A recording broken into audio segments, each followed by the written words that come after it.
Chapter 3. Mr. Henry Baker. Holmes took the blue diamond in his hand and looked at it.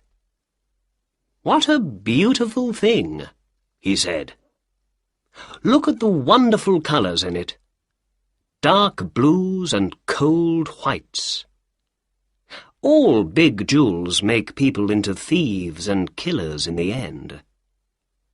This one comes from the south of China, near the Amoy River. It's only 20 years old, so it's a young thing. But already, many terrible crimes are happening because of it. I'm going to put it in my safe now, and then let's write a letter to the Countess of Morcar and say we have her beautiful blue diamond here with us." "But Holmes," I said, "I don't understand. Is that young man Horner innocent after all?" "I don't know." "And what about Henry Baker? The tall man with the hat and the goose? Is he the jewel thief, perhaps?" "No, I don't think he is. I believe he's an innocent man. I don't think he knew there was an expensive diamond in his goose, a jewel worth more than £20,000. But let's wait and see. Perhaps Mr. Baker's going to answer our advertisement this evening, and then we can learn something more about him." "All right," I said. "I can come back after work this evening. I'm very interested in the answer to this case." "Good," replied Holmes. "Dinner is at 7 o'clock. I got to Baker Street at 6:30 that evening. There was a tall man already at Sherlock Holmes's front door when I came down the street. He wore a long winter coat and had a Scottish hat on his head. When I arrived next to him, the door opened.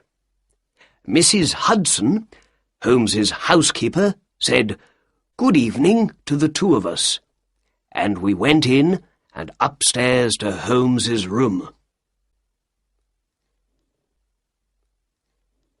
"Mr. Henry Baker, I believe," said Holmes to the man when he came in.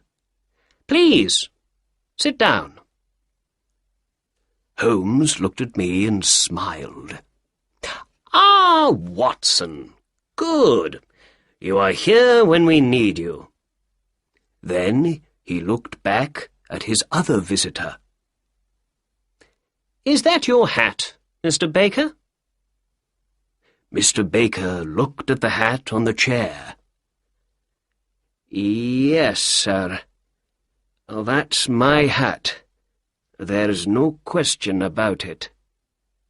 He was a big man with a big head, an intelligent face, and grey hair. I remembered Holmes's words about him. He wore a dirty old black coat, with no shirt under it, but he spoke slowly, quietly, and carefully. I looked at him and listened to him, and I thought, yes, this is an intelligent man. He was rich once, but now he has no money, and things aren't easy for him. "We found your hat and your goose some days ago," said Holmes. "But we couldn't find you very easily, Mr. Baker. We didn't know your address. Why didn't you put an advertisement in the newspaper with your address in it? We waited and waited for an advertisement from you, but saw nothing." Mr. Baker smiled. "Oh, I'm sorry. Advertisements are expensive, and I haven't got a lot of money these days. I had once, but not now," he went on. "And, well, I thought those young men in Tottenham Court Road had my hat and my goose, and I didn't want to put an expensive advertisement in the newspaper for nothing." "I understand," said Holmes. "Now, before we say more, I must tell you something about your goose, Mr. Baker. I'm sorry, but, well, we ate it yesterday, you know." "You ate it?" said our visitor, and he stood up excitedly. "Yes. Well, we didn't want it to go bad, you see. But we bought a nice new goose this morning for you. It's on the table there, by the door. Is that all right for you?" "Oh, yes, yes," said Mr. Baker happily.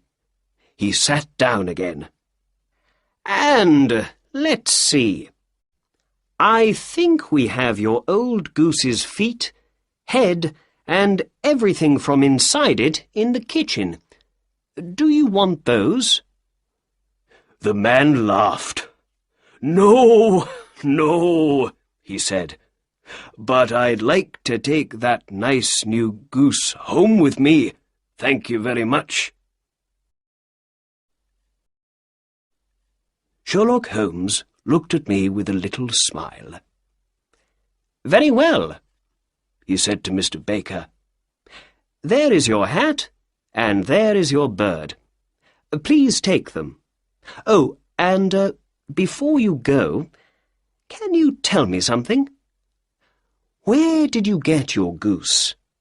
I know a lot about geese, and that was a very good bird, I can tell you." "Well, sir," said Baker. He stood up and took his hat and the goose in his hands. "I got that bird at the Alpha, a pub near the British Museum. This year, the owner of the pub, Mr. Windigate, began a goose club.